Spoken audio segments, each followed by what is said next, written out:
This story comes to us from justice.gov. And this one concerns a former special agent with Homeland Security who's looking at spending the rest of his life in a small room. Yes, a former special agent with the Homeland Security investigations was sentenced to life in federal prison for sexually assaulting two women and abusing his official position to prevent them from reporting his conduct.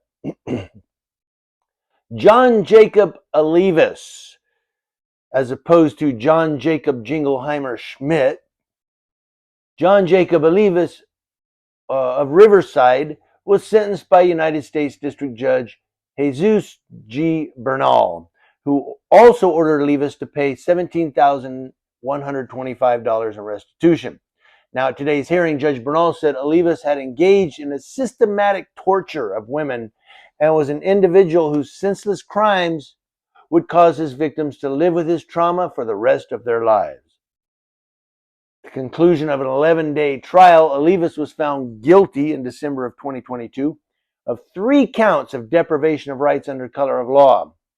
He was ordered remanded into federal custody after the verdict was read. And then it talks about his career a little bit here, and how he attempted to rape one woman in January 2012 after making it clear to her that the police would not be responsive to any reports she made because he was above a cop and untouchable and invisible to police due to his position as a federal agent, according to the victim's trial testimony. Olivas also threatened the victim that he could make her disappear, leave her children taken from her, and get her arrested on fake criminal charges, she testified. Now they're saying that Olivas raped another woman in September 2012 and then again in November 2012. Both times he made it clear to the victim that police would not respond to any reports she might make about attacks by him, causing the victim to believe that he was invincible to the criminal justice system. Well, he's a federal agent. He probably is invincible to the criminal. Well, he was until he gets sentenced to life. That's what she testified, though, was that he raped her in September and November.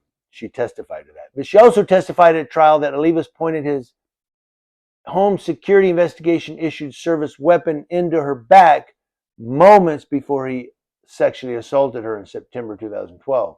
Now, according to prosecutors' court documents, it was written that both victims endured Olivas' violent, escalating, controlling, and intimidating behavior, which included his repeated brandishing of HSI credentials to them and asserting he was above the law.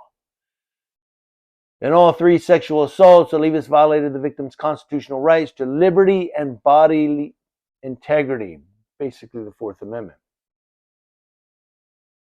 United States Attorney Martin Estrada said he is a sexual predator who willfully abused his power as a federal agent to torment his victims, causing them physical, emotional, and psychological pain. Those who abuse their power as public officials must be held accountable.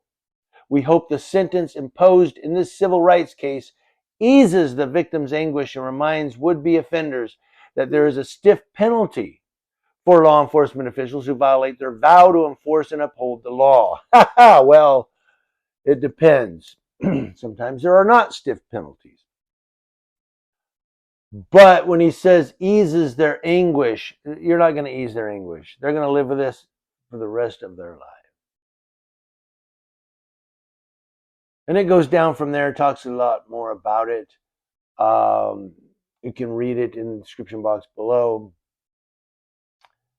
But the FBI and U.S. Immigration and Customs Enforcement's Office of Professional Responsibility investigated this matter. So basically there it is, a former special agent who thought, hey, I'm above the law, man. I'm a Fed. Well, now you're spending the rest of your life with the Feds because you're in federal prison.